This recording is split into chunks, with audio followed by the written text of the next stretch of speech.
ராம் சரணோட பெட்டி படம் ரிலீஸ் ஆன ஃபர்ஸ்ட் டேல வேர்ல்டு வைடா 135 கோடி கிட்ட வசூல் பண்ணிருக்குன்னு அபிஷியலா இப்போ அனௌன்ஸ் பண்ணிருக்காங்க.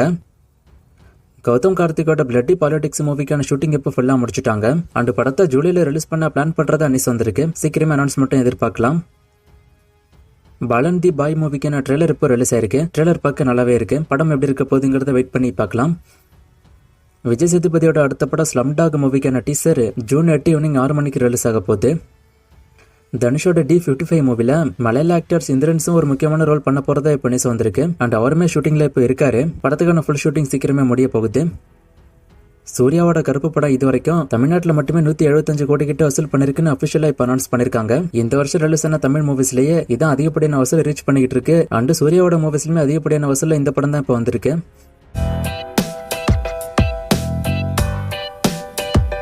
சிக்மா படத்தோட ரிசல்ட்டை வச்சு தான் இந்தியன் 3 படத்தை லைக் ஆரம்பிக்க போறதா சொல்றாங்க. இதை பத்தி கேட்டிருக்காரு. அந்த மாதிரி எனக்கு எதுவும் நியூஸ் வரல. சங்கர் இப்ப வெல்பாரி படத்தோட ஒர்க்ல இருக்கிறதா தான் நியூஸ் வந்திருக்கு. அதோட ப்ரீ ப்ரொடக்ஷன் ஒர்க்ல இந்தியன் 3 பத்தி இப்போதைக்கு எந்த ஒரு அப்டேட்டும் வரல. அண்ட் இந்தியன் 3 படம் பத்தி பெரிய அளவுல எதிர்பார்ப்பும் இப்போதைக்கு இல்ல. சோ அதை எடுப்பாங்களாங்கிறதே டவுட் தான். ஜனநாயகன் படம் ஜூன்ல வரல அப்படின்னா எப்போ வரும் அப்படின்னு கேட்டிருக்காரு. ஜூன் 19 தான் இப்போதைக்கு அவங்க பிளான் பண்ணதான் நியூஸ் வந்துச்சு. ஆனா இது வரைக்கும் அனௌன்ஸ்மெண்ட் வரல. சோ இந்த மாசம் வரல அப்படின்னா எப்போ வருங்கிறது ப்ரொடக்ஷன் டீம் அனௌன்ஸ் பண்ணாதான் தெரியும்.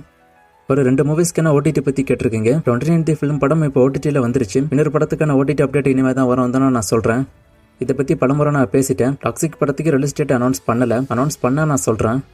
இதை பத்தியுமே நான் ஆல்ரெடி பேசிட்டேன். ஜெயம் ரவி இனிமே தான் மூவிஸ் நடிக்க மாட்டேன் அப்படின்னு சொல்லியிருக்காரு. ஆனா ஆல்ரெடி நடிச்ச மூவிஸ் அவங்க ரிலீஸ் பண்ணத்தான் செய்வாங்க. பட்டாசு நாய்சேகர் படம் எல்லாம் ஹிட்டா ஃபிளாப்பான்னு கேக்குறீங்க. நாய்சேகர் படம் அந்த அளவுக்கு பெருசா போகல. பட்டாஸ் படம் ஹிட் தான். இந்த சாங்கோட அப்டேட் இந்த மாசம் வந்துருங்கிற மாதிரி தான் நியூஸ் வந்திருக்கு. அனௌன்ஸ்மெண்ட் வந்துச்சு அப்படின்னா நான் சொல்றேன். லாஸ்டா போட்ட வீடியோல ஒரு ஃப்ரேம் கொடுத்து கண்டுபிடிக்க சொன்னேன். நிறைய பேர் கண்டுபிடிச்சிங்க இது எந்த சாங் அப்படின்னு. ஆன்சர் இஸ்பட் ராஜாவும் இதே ராணி மூவில இருந்து கண்ணமா ஒன்ன சாங் தான். இது இன்னைக்கான ஃப்ரேம். இது எந்த சாங் அப்படின்னு கண்டுபிடிங்க. இன்னும் நிறைய மூவிஸ்க்கான அப்டேட் எல்லாம் கேட்டிருக்கீங்க. இந்த மூவிஸ்க்கான அப்டேட் எல்லாம் இப்போதைக்கு என்கிட்ட இல்ல. நான் அப்டேட் வரும்போது சொல்றேன். வேற கொஸ்டின் இருந்தா கேளுங்க.